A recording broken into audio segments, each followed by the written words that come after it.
Computer Science Videos here today to show you guys how to download a video from Instagram on your computer. Without further ado, let us start the video. So the first thing we need to do is go all the way down to the dock, go to your web browser, which is Safari in this case. Make sure you have Instagram opened up on your screen so you are then able to search for a video.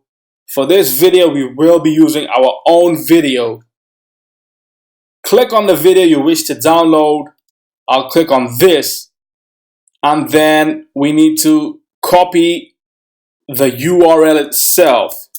Take that Control-C, Command-C, or right-click and copy, and then go to Google, type in Instagram Video Downloader, click on the first link that comes up, and then we have download Instagram videos. Paste your URL, right click, paste, and then download the Instagram video. Download video in MP4, yes.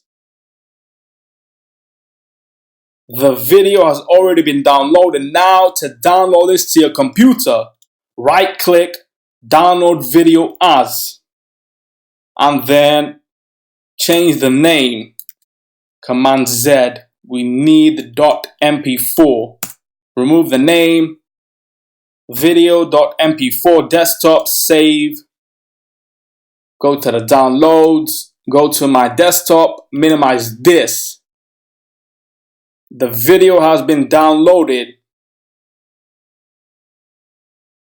That's it for this video. I'll see you guys in my next tutorial. Thanks for now.